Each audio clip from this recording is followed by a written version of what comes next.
What if the next major war has already begun, just not officially announced? Tensions between Iran, the United States, and Israel are rising faster than headlines can keep up with. In every statement, strike, or warning is pushing the region closer to a breaking point. Military threats are being exchanged, proxy forces are moving, and global powers are watching nervously as the Middle East once again becomes the center of world attention.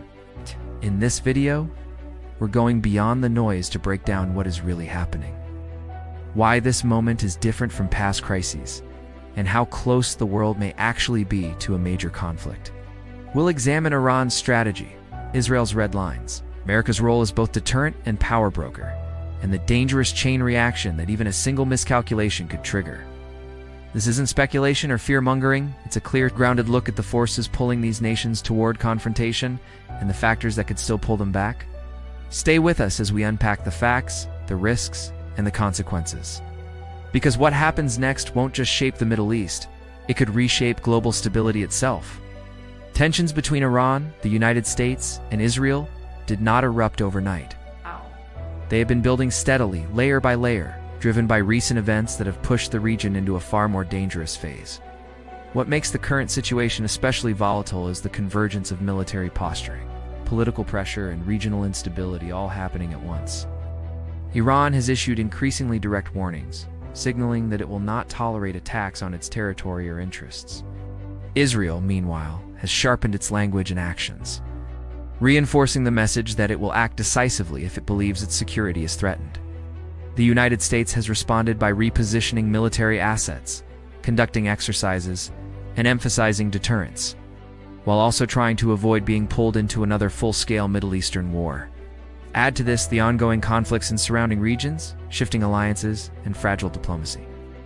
And the result is a situation where even a small incident could escalate rapidly. Unlike previous periods of tension, communication channels are strained, trust is low, and each side believes it is running out of time. This is why many analysts argue that the current moment feels more dangerous than past standoff. It is not just about rhetoric anymore, but about readiness and resolve. From Iran's perspective, this confrontation is about survival, influence, and deterrence. Iran sees itself as surrounded by hostile forces, sanctioned economically, and targeted politically for decades. Its strategy has been to build regional influence while avoiding direct large-scale war. By supporting allied groups across the region and investing heavily in missile technology and defense systems, Iran aims to create a deterrent strong enough to discourage direct attacks. The nuclear issue remains at the heart of the tension, not just as a question of weapons, but as leverage. Iran insists its program is defensive and legal, while its rivals see it as an existential threat. Tehran has repeatedly drawn red lines, warning that any direct strike on its soil or critical facilities would trigger a powerful response. What complicates matters further is that Iran believes backing down invites more pressure. In this mindset, showing strength is not optional, it is necessary. This creates a dangerous cycle where every move meant to deter actually increases the risk of confrontation. Israel views the situation through a very different lens, one shaped by geography, history, and a deep sense of vulnerability. Israeli leaders have consistently stated that they will never allow a hostile power to acquire capabilities that could threaten the country's existence. This belief drives Israel's security doctrine, which favors early action over delayed response. Israel has a long history of preemptive strikes and covert operations designed to neutralize threats before they fully materialize. From Israel's point of view, waiting carries greater risk than acting. Intelligence, surveillance, and precision strikes have become central tools in this approach. However, Israel also understands that a direct war with Iran would be unlike any conflict it has faced before. It would likely involve multiple fronts, missile barrages, cyber warfare, and significant civilian impact. This is why much of Israel's strategy operates in the shadows, seeking to slow or disrupt perceived threats without triggering all-out war, yet the margin for error is shrinking, and secrecy itself can fuel miscalculations. The United States occupies a complex and often contradictory role in this unfolding crisis. On one hand, it is Israel's strongest ally and a key deterrent against Iranian aggression. On the other, it is deeply aware of the costs of another prolonged conflict in the Middle East. The U.S. military presence in the region serves as both a warning and a shield, signaling readiness without explicitly committing to war. American policymakers must balance domestic pressures, alliance obligations, and global strategic priorities. Any direct involvement would have consequences far beyond the region, affecting relations with other major powers, global markets, and international stability. The U.S. has repeatedly emphasized that it seeks de-escalation, yet deterrence requires credible force. This balancing act is fragile, and even defensive actions can be interpreted as preparation for attack. The challenge for Washington is to prevent allies from acting alone while also avoiding moves that provoke escalation, a task that becomes harder as tensions rise.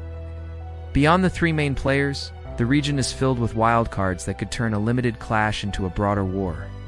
Proxy groups, regional militias, and non-state actors operate across borders, often with their own agendas.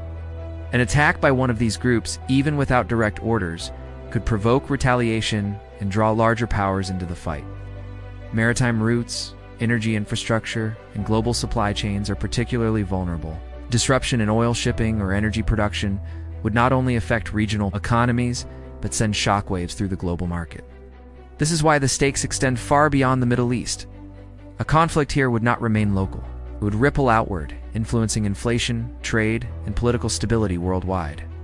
The real danger lies not in a deliberate decision for war, but in a chain reaction, one strike, one misinterpretation, one moment where restraint fails. When all these elements are combined, the question is no longer whether tensions exist, but whether they can be managed. History shows that wars often begin not with grand declarations, but with small incidents that spiral out of control. Each side believes it is acting defensively, yet each action increases pressure on the others. Diplomatic efforts still exist, but they are fragile and easily overshadowed by military developments. The world is watching a high-stakes standoff where power, pride, and fear collide. Whether this moment leads to war or steps back from the edge will depend on decisions made under immense pressure. With limited room for error, the outcome will shape not only the future of the Middle East, but the direction of global stability for years to come. As we come to the end, we return to the question that has quietly followed us through every point of this discussion: is war inevitable, or is it still avoidable? Truth is uncomfortable and complex. History shows us that wars often don't begin with a single dramatic moment, but with a series of small decisions, misunderstandings, and miscalculations. Right now, the world feels like it is standing on a narrow bridge, suspended between restraint and chaos. The balance is fragile, and even those in power may not fully control where the next step leads.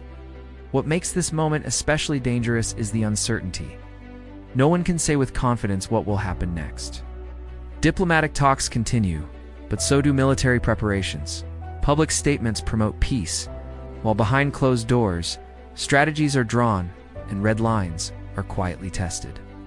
It's this gap between what is said and what is done that keeps the world on edge. One wrong move, one misread signal, or one decision made under pressure could change everything, not gradually, but instantly. So now the question turns to you. Do you believe war will actually break out, or do you think the world will pull back at the last moment, as it has done before? If conflict does begin, who do you think would make the first move, and why? Would it be a deliberate act or an accident that spirals out of control? These aren't just hypothetical questions anymore. They are reflections of real fears shared by millions of people watching events unfold in real time. Your perspective matters, because public awareness and discussion shape how these moments are remembered and sometimes how leaders respond. Share your thoughts, your predictions, and your concerns in the comments. Do you see warning signs others might be missing, or reasons for hope that rarely make the headlines? And if you have ideas for what we should explore next, let us know. Topics like what a Middle East war would mean for the entire world, the hidden proxy wars few people are talking about, or just how close humanity might be to a nuclear crisis, are all conversations worth having. If this video made you think, helped you understand the bigger picture, or raised questions you hadn't considered before, support the channel by liking, sharing, and subscribing. It helps these discussions reach more people and keeps the conversation going. The future is not written yet, and staying informed, curious, and engaged may matter more now than ever.